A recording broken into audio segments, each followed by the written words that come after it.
Koki ci kanam nag jàpp naa ne kenn dootu ko présenté fii ci Koki ak li ko wër ndax association la boo xam ne nii bu mu juddoo ba léegi li ko tax a jóg moom mooy nan lay mën a def ba taxawu askan wi ngir leen jëmale kanam loolu nag jàpp nañ ne heure am dafa jot c'est le moment aussi ñu remercier féliciter ñi nga xam ne ñoom ñoo initiative bi def ko mais ñi nga xam ne boobu léegi aussi ñoom ñoo taxaw di ko doxal ci seen i jéego nag ba ñu commencé ba léegi def nañ ci côté bu nekk tey ji Covid bi nga xam moom moo fi amoon muy feebar bi nga xam moo lëmbi woon réew mi ba mu amee dañoo jël seen i moyens ak seen i coono ak seen yitte yëpp taxaw ngir taxaw population Koki ci côté bépp ci volet bépp donc yamuñ ci aussi bépp activité boo xam tey ji am na ci Koki jël nañ seen i moyens ak seen représentation pour dem taxawu fa ci biir loolu aussi noonu lañ jëlee benn diagnostic di ko def boobu ba léegi bi ñu démarré ci wàllu secteur yëpp muy éducation muy santé muy jeunesse muy lépp lu jëm ci wàllu développement dëkk bi tey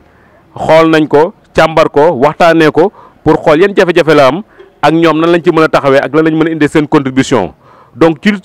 suite logique boobu la ñu nekk tey moo waral tey jii ñu ñëw fii nga xam ne moom mooy ci école yi nga xam ne ku xam ne école heure bi ñu toll ñu ngi koy waaj pour ubbi ko te kuy ubbi école aussi xam nga ni école yi ni ñu koy tëjee bàyyi ko bu ñu koy tëjuwaat dana am ay jafe-jafe dana sax ñax dana taq dana am ay jafe-jafe yu bëri yoo xam tey jii nii gis nañ ne ñoom ñi nga xam ne dañoo nekk ci wàllu secteur éducation am ci sax commission boo xam da koy doxal kon ñoom mënuñoo toog seetaan. di leen dalal jàmm ci initiative bi nga xam moom la waa Koki ci kanam jël. noonu leen di sant bu baax di leen gërëm waa Koki ca kanam ndax lii ngeen def nii initiative bu baax la te ñun ngeen ko defal ñun parents d'élèves yi ndax ku ni sa doom da ngay jàng lam ciy jëlee ci xam-xam wala njëriñ ci ëllëg yaakaar naa kenn du la ci ëppale kon li ngeen ci def nii ñun la waroon xanaa kay dañ koy rafetlu di leen ñaanal yàlla rafet dolli seen xel dolli seen yéene te yokk mën-mën bi. teewaay bi li ko waral lu ko jar la ndax mbirum njàng la lii nag boo gisee tey waa Koki ci kanam woo les directeurs d'école ak association des parents d'élèves ñu daje fii ci Koki 2 bi nga xam ne mooy la première école de Koki c'est déjà symbolique waaw place bi am na lu muy wane. alors Koki nag ñi ngi sant yàlla ren ba nga xam ne association Koki ca kanam di ay doomi Koki yu jànge woon ci école bi wëlbatikuwaat ne dañuy rendre une reconnaissance à cette école là dajale seen tuut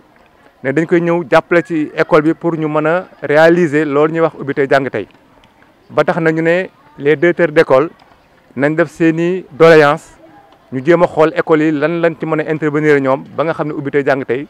va devenir une réalité loolu nag moo ñu dajale tey kon nag ñu leen sant leen gërëm ba loolu wéyee nag man en tant que correspondant de l'UF mais aussi je représente l'ensemble des directeurs des écoles de Koki maa ngi gërëm di sant encore une fois l'association Koki ca kanam di leen ñaanal lu ñu mën ren aussi yàlla nañ ko mën bu déwénee. di sant yàlla bu baax lii tax may sant yàlla nag mooy dafa am liggéey boo xam ne ji Koki ca kanam association daf ñu ko santoon ñun ñi nga xam ne ji ñoo lëkkale sunu xam-xam sunu pexe ak sunu doole formé li ñuy wax commission éducation Koki ca kanam. bëri moo waral ndaje mii ñu dajee tey ngir matérialiser une promesse boo xam ne association Koki ca kanam da ko jagleeloon école Koki yi loolu di wane rek ne association Koki ca kanam dafa jël école def ko priorité dafa jël école boole ko ci ay action yoo xam ne ji daf ko définir dans son programme d'activité pour tout simplement accompagner les populations de Koki kon ñu jàpp ne ba léegi ñi ngi suivre seen logique ñi ngi respecter seen lignée te loolu it lu am solo la te lu jar a encourager la. damay wax nag ci turu président ak le bureau exécutif waaye nag avant may yëkkati kàddu gi jëmale ci loolu damay wax nag ñi nga xam ne ñoom laa àndal te yàlla boole ñu te mënatuñu tàggalikoo ndax Koki muy le trésorier de l'association Pape Touré mi ngi ne toog ak Alaaji Mbacke Ndiaye mi nga xam ne moom moo représenté la commission des relations intérieures fii ci Koki ci kanam ak Mar Ndiaye mi nga xam ne moom moo yor depuis ñu créé association ba léegi commission des relations extérieures te kenn ku ci nekk ci ñoom li ñu la jox nga di ko doxal ci doxalin wu rafet woo xam ne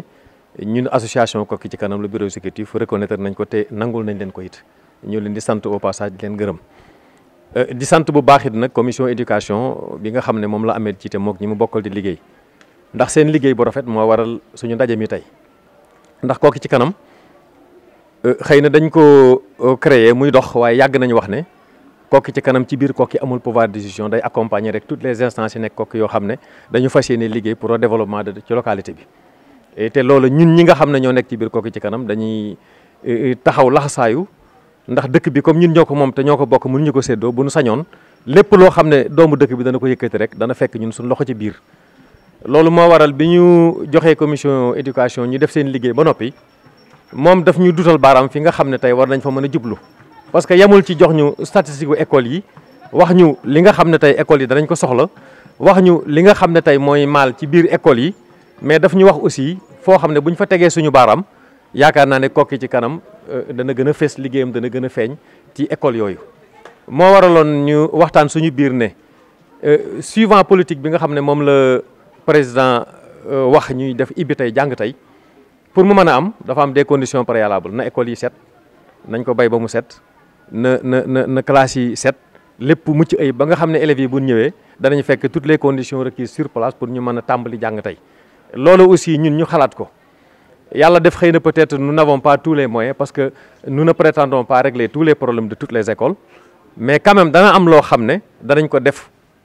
muy benn geste boo xam ne dañ leen di dimbali ci ñoom nañ daan doxale seeni école pour mu set ba préparer wu pour les ouvertures waaye duñu yam foofu nag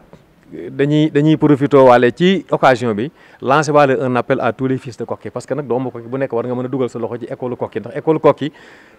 école en général sax dafa am solo waxuma la école bi nga xam nag mooy sunu école bii nga xam ne tey intellectuels yi ci bépp ci Sénégal fii la ñu déparé fii la ñu jóge te it te suñuy intellectuels yi doon ku ci jàng ba wëlbatikuwaat boo ñëwee ci développement dëkk bi ngay nekk kon nag war nañ ci mën a am taxawaay aussi loolu ma waral ñu xalaatoon ne nun nañ ci jàppe noonu waaye buñ ca yam nañu lancer un appel doomu Koki yi lu mu ci mën a jàppalee loo xam ne ñun duñu jël peut-être responsabilité dañ koy def mais ci wàllu fourniture rek lépp loo xam ne tey école yi danañ ko soxla pour bien démarrer danañ fexe ba ñun loola ñu jéem ci dox lañ ca mën a dox ak doomi Koki yi nga xam ne ñu ngi jëflanteek ñoom pour que ñu mën leen a tegal loolu sur place bokkul ak nag enveloppe yi nga xam ne de manière symbolique président dafa joxe ndigal ñu dégager ko pour dimbale ci école yi ñu mën a def réfection bi balayage beeg yu mel noonu ba école yi set mais bëgg nañu aussi doomi Koki yëpp ñëw jàpp ci Koki ci kanam ñu xam ne Koki ci kanam Koki la fi nekkal te liggéeyu Koki aussi la yore te comme dañu bëgg nag dëkk bi jëm ci kanam lépp loo xam ne luy doxal Koki la rek ñun buñ sañoon ku ñu xool da nga ñuy gis ci biir fekk na ci ñu ànd ko ña koy def enveloppe yi c'est des enveloppes symboliques de 25 000 francs école bu nekk ñu jox la ko li nga xam ne moom la ñuy def lii nag pour le moment dañ ci yamandi rek en attendant waaye ñi ngi def yeneen doxandi pour xool ba xam nan la ñuy yokkee enveloppe bi ñi ngi gërëm ñëpp di ñaanal ñëpp jàmm wasalaam